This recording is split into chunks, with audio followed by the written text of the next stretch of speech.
ये पोम में हमें नेचर से रिलेटेड काफी चीजें देखने को मिलेगी। रादर पूरा पोम ही it's all about nature and nature teachers us. तो वो सारी चीजों को लेके एक बहुत ही खूबसूरत पेड़, खूबसूरत बर्ड, इनको लेके हम हमारा आज का डिस्कशन करने वाले हैं। एक चीज जो मैंने most of the time notice किया है, ये जो पोम है ना, लोग सोचते हैं कि लाइन्स को रीड करके बहुत कॉम्प्लिकेटेड है, इसका मतलब क्या है, यहाँ ये इंटर मीनिंग क्या है, वो इनर मीनिंग क्या है। भाई इतना डिफिकल्ट नहीं है। अब आप बोलोगे मैम आपको तो कुछ भी डिफिकल्ट नहीं लग रहा है, वो तो ईजी है क्योंकि आप पढ़ा रहे हो। जब मैंने भी ये पोम पहली बार रीड किया था ना, एक रीडिंग के बाद I thought let me give it a second read, दूसरी done reading it once again. Tree, वो ट्री कैसा दिखता है वो मैं आपको नेक्स्ट लेक्चर में दिखाऊंगी। मैंने पिक्चर लगा के रखा है क्वेश्चन आंसर्स के साथ, दिखता है वेरी ब्यूटीफुल लाइक अ येलो ब्लॉसम, मतलब पूरा पेड़, all the leaves and everything becomes yellow and वो बहुत खूबसूरत दिखता है। ठीक है, तो let's get into the lines and discussion. The laburnum top is silent, quite still. In the afternoon, yellow September sunlight. A few leaves yellowing, all its seed falling. तो पहला जो पार्ट है वो 3 लाइन का है। इसमें हम क्या समझ रहे हैं, सिर्फ रीड करके क्या समझ रहे हो। laburnum top मतलब एक पेड़ है, उस पेड़ के ऊपर का पार्ट के बारे में डिस्कस किया जा रहा है कि अगर ये, we are back to my amazing drawing है ना, तो अगर ये ट्री है, ये एम नहीं लग रहा है, अब राइटिंग माय नेम है, मैंने ऐसे है, तो we are talking about the top part of the tree. Tree के ऊपर का जो पार्ट है ना, the poet is saying the laburnum top, ये एरिया जहाँ पे बहुत सारे ब्रांचेस होंगे पेड़ के वगैरह वगैरह, तो the laburnum top, colour change करो, the laburnum top is very silent, it's very quiet and calm, कोई हलचल नहीं है, एकदम शांत लग रहा है। अगर कोई पेड़ के ऊपर बैठा होना इस टाइम पे, उसको लगेगा कितनी ही शांति है, इतनी शांति दुनिया में होती भी है, I did not expect that. तो it's completely quiet, still, no movement, nothing, एकदम शांत। ऐसा लग रहा है जैसे ये गुमसुम सा वेदर या गुमसुम सा मूड है इनका। ग्लूमी या गुमसुम लिख सकते हो अपने समझने के लिए। मतलब आप कब एकदम शांत हो जाते हो, ऐसा कब होता है जब आपको कुछ नहीं बोलना है, कुछ नहीं करना है, बस शांत चुपचाप बैठे हो, when you are either upset और you are in a thought of worry. तो यहाँ पे in this aspect we are kind of trying to show कि थोड़ा ग्लूमी है, थोड़ा लोनली है, थोड़ा अपसेटिंग है, इसलिए the tree is quiet and still, no movement, no sound, nothing, एकदम साइलेंट है, स्टिलनेस है। ठीक है, एज इफ वहाँ पे कोई दुख भरी क्या बोलूं मैं, सैडनेस का मूड छाया हुआ है in the part of the tree, everything is silent, no motion, no talks, nothing. And tree कैसा दिख रहा है, उसका अपीयरेंस कैसा लग रहा है, in the afternoon yellow September light, a few leaves yellowing and all its seed fallen। तो जैसे कि सितंबर बोल रही हूँ, ऑटम सीजन होता है ना, सितंबर अक्टूबर ये टाइम, नवंबर तो विंटरिश हो जाता है, तो अगस्त सितंबर अक्टूबर, it is specially September October, it's specifically the autumn season when the leaves start shedding, right. सारे लीव्स येलोइश, ऑरेंजिश हो जाते हैं, ब्राउनिश हो जाते हैं, गिर जाते हैं, and you know it also is a very beautiful weather to visit nature related places. बहुत लोगों को नेचर रिलेटेड जगह में जाना बहुत पसंद है, क्यों? क्योंकि उसकी खूबसूरती ही ऐसी होती है कि like oh wow this is a very beautiful place.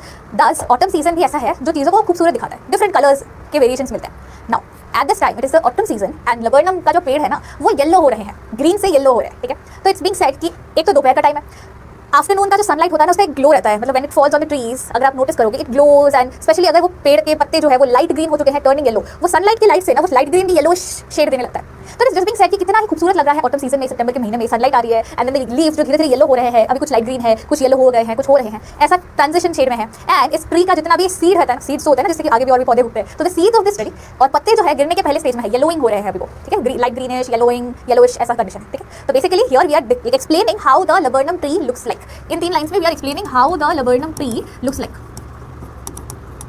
अब थोड़े कुछ और क्लैरिटी के लिए ये देख लो।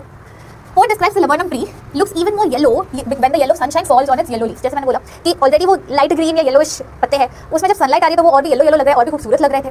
तो that's how the tree is appearing physically. अगर पेड़ का भी मेंटल हेल्थ होता ना, तो वो फर्स्ट लाइन डिस्क्राइब कर रहा होता कि एकदम शांत है, क्वाइट है, स्टिलनेस है। ठीक है, और physical feature, the leaves are getting yellow, sunlight से और ज़्यादा येलो लग रहा है, सीड्स गिर चुके हैं। Autumn season we are talking about the month of September, the tree has already shed its seeds, तो सारे सीड्स, फ्रूट्स सब गिर चुके हैं, और पत्ते जो है that is in the process of shedding its leaves which have turned yellow और आर आल्सो टर्निंग येलो। ठीक है, कुछ पत्ते ऑलरेडी येलो हो चुके हैं, कुछ ऑन द वे है, लाइट ग्रीन है, येलोइश टच आ गया है, येलो हो रहे हैं, ऐसे कंडीशन में। मतलब इट्स परफेक्ट ऑटम सीजन, जब वो पतझड़ का मौसम है।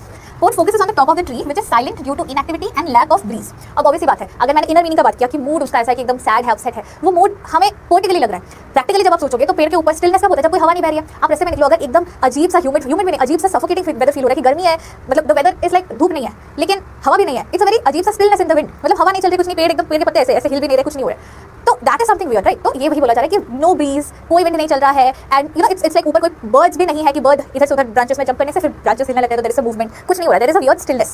ठीक है, साइलेंस रिफ्लेक्ट्स पेसिमिज्म, मतलब नेगेटिविटी की चीज से, मतलब एक ही स्टैंजा में हमने 2 चीज सीखा। जैसे मैंने क्लियरली डिस्कशन में बोला था ना कि द स्टिलनेस या the silence it is kind of a negative thinking, ऐसा ग्लूमी वेदर हो गया है, वेदर भी नहीं रहा, पेड़ के ऊपर का वो activity that is complete stillness, एकदम साइलेंस, एज इफ मतलब बहुत ही दुखी इंसिडेंट या इवेंट हो गया है पेड़ के साथ, एकदम शांत पड़ गया। लेकिन ऑन द अदर हैंड उसका फिजिकल फीचर जो दिखा रहा है, the trees physical feature is very exciting, very attractive, very amusing कि वाओ कितना सुंदर लग रहा है पेड़ के पत्ते, एंड वो trees all over looking very beautiful, तो there is a contrast being shown there. And this line reflects the effect of autumn on the laburnum tree।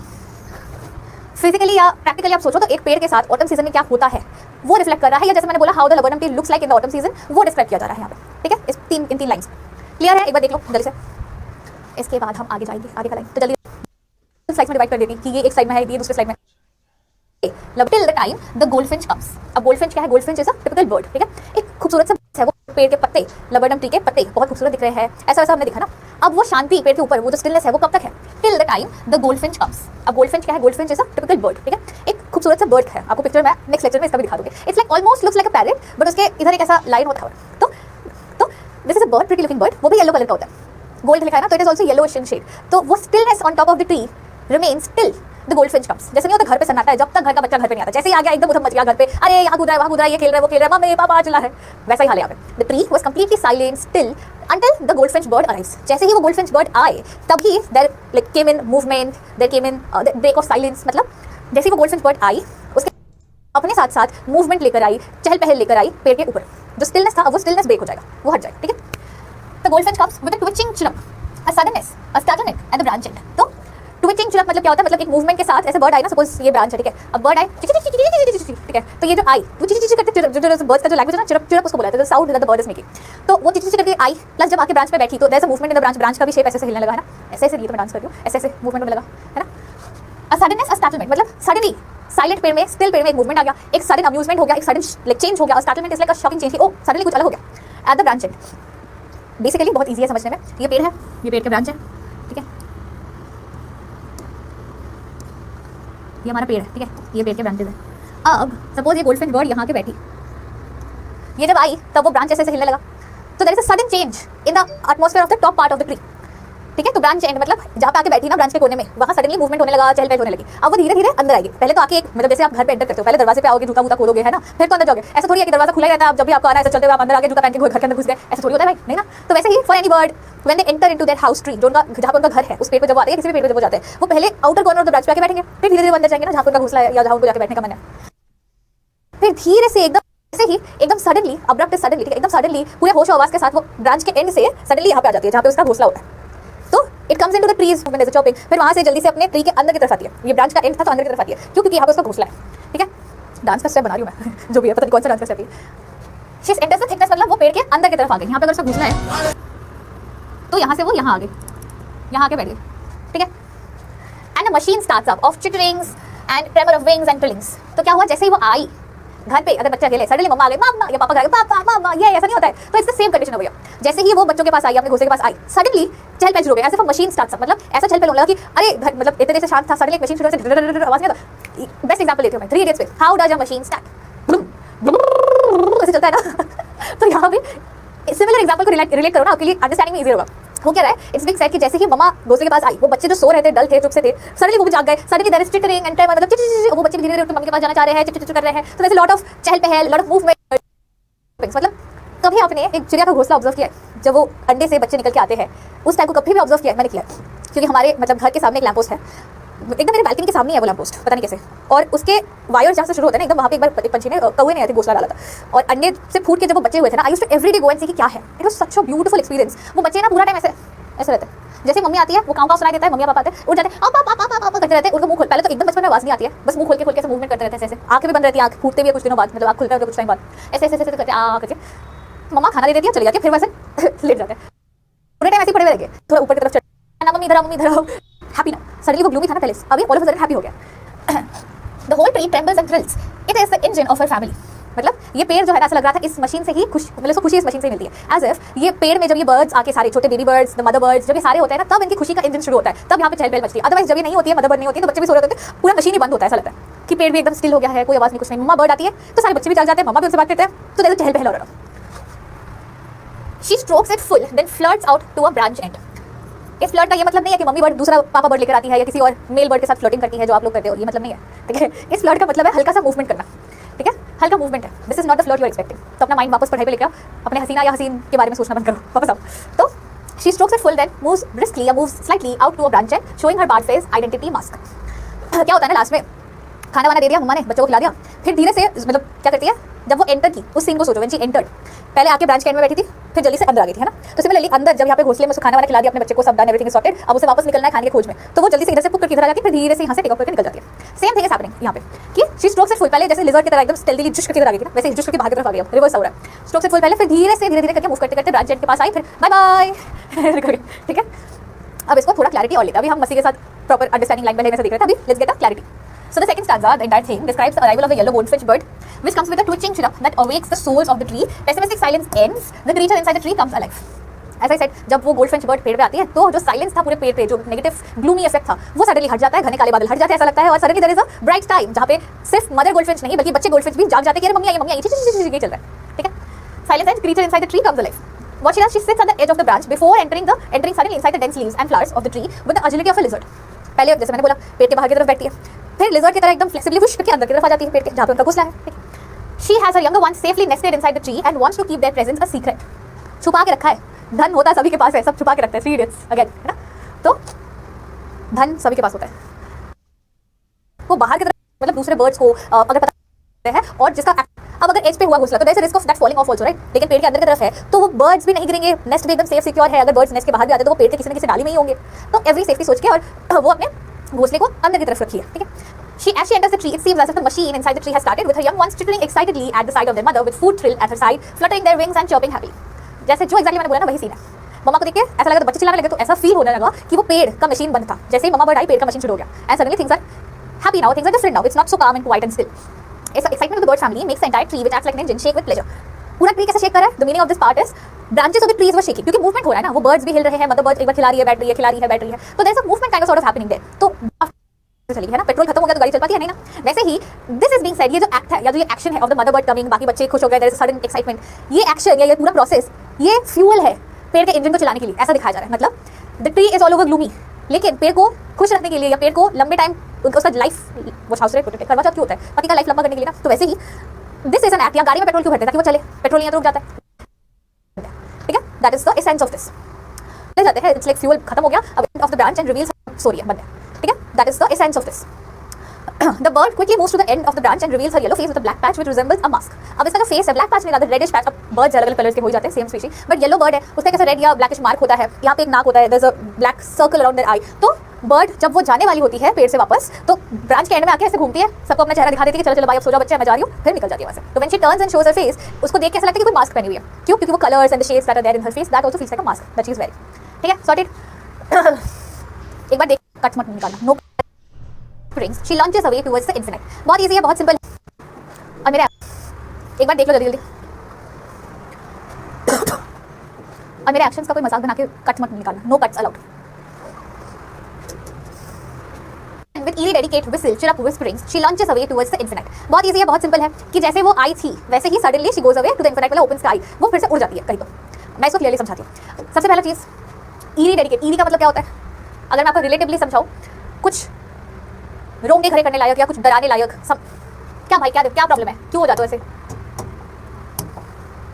हाँ तो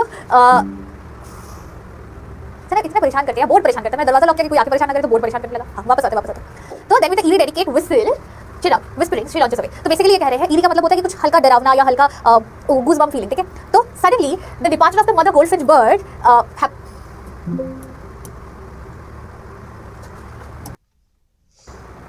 and suddenly जो पेड़ में साइलेंस है वो ब्रेक हो जाता है. Sudden chirpiness, movement, chit chat of the birds ये सब शुरू हो जाता है. उतने ही सडनली जब वो जाती है वो चहल पहल चला जाता है, फिर से एक अजीब सा सन्नाटा आने लगता है. एंड कहाँ जाती है वो बर्ड उड़ के ओपन स्काई में फ्लाई कर जाती है. While she is again going out for the search of food, अपने लिए अपने बच्चों के लिए and stuff. So it describes the departure of the mother goldfish which is as sudden as its arrival, gives a strange शांत but sweet sounding whistle like chirrup before flying away high in the sky. Again this is related to nature. How I just describe it. अगर आपने कभी birds पाले हैं या birds को observe, तो ऐसा था जैसे कि चॉपिंग, जो कि सुनने में बहुत प्यारा लग रहा था, very soothing, very nice, very sweet, ऐसा एक साउंड सुनने में लग रहा था. And with that pleasing sound या chirping chopping she flies away up high in the sky. वो पेड़ से जा भी रही थी, बट जब वो जा रही थी, this is a natural phenomena of bird कि जब बर्ड्स बैठने से सडनली फ्लाई करना शुरू करते हैं, कोई एक टाइप का साउंड या चॉपिंग होता है. छोटे बर्ड्स का बात कर रही हूं मैं, कौवे का बात नहीं कर रही हूं, ईगल का बात नहीं कर रही हूं, उनको मैंने भी ऑब्जर्व नहीं किया. तो छोटे बर्ड्स जब स्टार्ट करते हैं फ्लाई करना फिर से, तो there is a sudden sound या सडन चर्पिंग जिसके साथ वो फ्लाई करना शुरू करते हैं. तो this goldfinch bird also when it started flying out of the tree, वो भी इस चर्पिंग के साथ फ्लाई की थी, जिसके लिए ऐसा सुनने में लग रहा था, ऐसा फील हो रहा था कि this is sudden sweet sound जो वो बना के चली गई and she flu high up in the sky, ठीक है. एंड दस इसके बाद यही होने वाला है कि वो जो साइलेंस या ग्लूमीनेस था वो वापस आ जाता है. Again everything is still in quiet and the laburnum subsides to empty. मतलब फिर से वही पहले जैसा था, एकदम शांत, calm, quiet, no movement. This is back to level 1 या लेवल 0. जैसा स्टार्टिंग में था the laburnum top was completely silent, quiet, still. जैसे ही ये बर्ड निकल के चली गई, उसका विसल भी सुनना हो गया या जो टॉपिक था वो भी सुन लिया हमने, there is suddenly a silence again, just like it was in the beginning. The fourth stanza tells us silence returns to the laburnum tree once more as the bird flies to the infinite sky. Looks like the lifeless body of a tree remains after the soul has departed. एक खूबसूरत सी चीज़ ये भी कहा जा रहा है कि the birds, जैसे कि एक घर होता है, घर घर कब लगता है? जब उसके अंदर people are living, right? Mummy है, पापा है, बच्चे हैं, दादा है, दादी है, बहुत सारे लोग हैं, या एटलीस्ट बच्चे हैं, मम्मी पापा है, तो चहल पहल होती है घर पे। अगर खाली घर है तो वो घर घर जैसा थोड़ी लगेगा, वो एक मकान लगेगा ना, खाली मकान। वैसा ही ये जो ट्री है, any tree that you see, it is being said कि वो लाइवली कब लगता है? जब उसमें वो लाइफ आते हैं in the form of birds, या मोस्टली बर्ड्स ही, ठीक है? When the birds are there, they are chirping, they are moving, तो पेड़ में भी बहुत जान आ गई है, they are very lively। जब कोई बर्ड नहीं होता, कुछ नहीं होता, वैसा बेजान लगता है, सब बस है तो है। It is existing because it has to exist, ठीक है? एक बार देख लो, ये भी छोटा सा पार्ट है, because we are done. To summarize the entire thing, जो भी है ये ट्री है, ठीक है?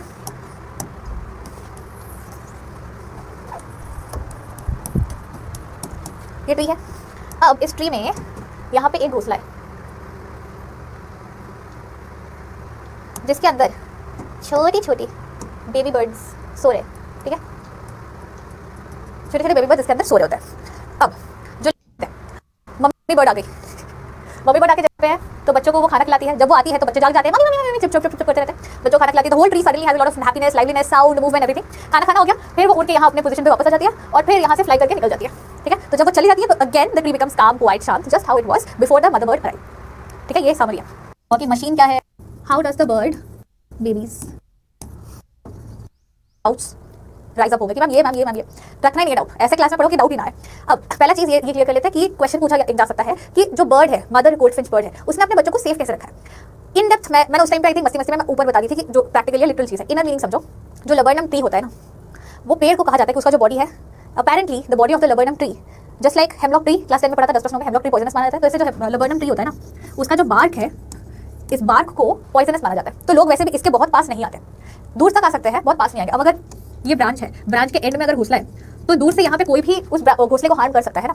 दस बिकॉज इस पेड़ के पास कोई नहीं आता है जनरली, तभी इसने घोंसले को पेड़ के अंदर की तरफ बनाया ताकि कोई इजीली इसके पास ना आ पाए। और दूसरा चीज, जब ऑटम सीजन होता है ना, गोल्डफिंच बर्ड, नाम ही गोल्डफिंच है तो येलोइश बॉडी कलर होता है उनका, ऊपर से ये जो पेड़ के पत्ते हैं ये भी येलोइश हो जाते हैं। तो कैमोफ्लॉजिंग इफेक्ट, ये छोटा शॉर्ट में लगाना है, कैमोफ्लॉजिंग इफेक्ट हो जाता है, लोगों को समझ में नहीं आता कि अच्छा यहाँ पे बर्ड्स है, ओके? तो that completely ensures the safety of the birds babies, ठीक है? ये दो कारण है। अब आते हैं मशीन फ्यूल इंजन। इसके दो वर्जन आपको मिल सकते हैं depending upon your school teacher. अब देखो 11th में हो, 12th में होते हैं तो एक वो होता है कि अच्छा ये सेट पैटर्न है, यही बोर्ड में आना है। लेकिन 11th वाले कुछ स्कूल के टीचर्स एक तरफ बोल देते हैं, कुछ स्कूल के टीचर दूसरी तरफ बोल देते हैं। तो हो गया बेबी बर्ड्स।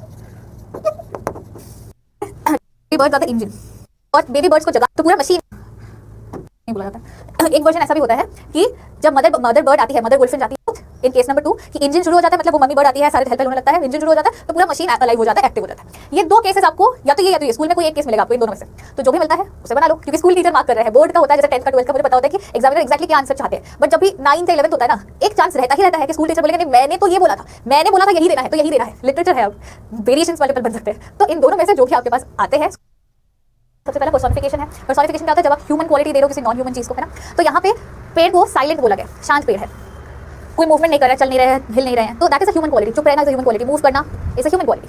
नेक्स्ट क्या है? Alliteration, initial consonant sound repeat होना। तो क्या है? Silent, still, whistle, whispering, tree, trembles, trills. तो इनिशियल कॉन्सोनेंट साउंड रिपीट हो रहा है। नेक्स्ट वाले पे आते हैं सिमिली है। सिमिली क्या होता है? When you are comparing two things directly using the words as और लाइक। अब यहाँ पे क्या क्या चीजें कंपेयर हो रही है?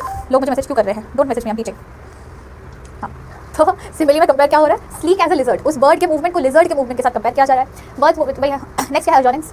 अजॉनेंस क्या होता है? आप जब वावल साउंड रिपीट करवा रहे हो इन मल्टीपल वर्ड्स, तो यहाँ पे एंड, अलर्ट एंड अब्रप्ट, तो अ साउंड इज रिपीटेड, ठीक है? अब आप बोलोगे मैम ये तो एलिटरेशन भी हो सकता है क्योंकि इनिशियल कॉन्सोनेंट साउंड है, अलर्ट एंड अब्रप्ट, है ना? तो अ साउंड को आप एलिटरेशन भी बोल सकते हो। Metaphor, indirect comparison between two things, दो चीजों में इनडायरेक्ट कंपैरिजन होना। यहाँ पे बर्ड का जो फैमिली है उसको मतलब इंजन के साथ कंपेयर किया जा रहा है, engine of the family, it is the engine of the family. तो the tree is compared to an engine. The machine starts when the mother bird comes, उनके पूरे चहल पहल के साथ फ्यूल डाला जा रहा है इंजन में। इंजन पेड़ है, पेड़ पे या कार होता है, कार में पेट्रोल डालते हैं, वैसे कार की जगह पेड़ ले लो। पेड़ में पेट्रोल क्या है? ये मम्मी और बेबी बर्ड सब मिलकर चहल पहल कर रहे हैं, मूवमेंट एंड शॉपिंग। और फिर जब ये मम्मा बर्ड चली जाती है तो then again it's still without fuel, गाड़ी जैसे पड़ी हुई होती है वैसी पड़ी हुई है ट्री। तो that indirect comparison of the tree with the engine, the machine with the birds, ये सारा birds and the family of the bird is like the fuel to the engine. Transfer epithet, कोई एक adjective देके किसी noun को define करना। तो यहाँ पे barred face identity mask, the face is not barred but the shadows of flowers and leaves appear like bars, the laburnum subside, the noise subsided into the silence not the trees. दो type का transfer epithet है। एक, जब वो bird जा रही होती है ना तो ऐसा लग रहा है कि she is wearing a mask. ऐसा क्यों लगता है? पहला तो उसके गले में एक लाइन है, आपके पास ऐसे ब्लैक सर्कल्स है, प्लस शैडोज आते हैं पेड़ के। अब सनलाइट आ रहा है ना आफ्टरनून का, तो शैडो तो होगा ही पत्तों का, तो it looks like she is wearing a mask in total, ठीक है?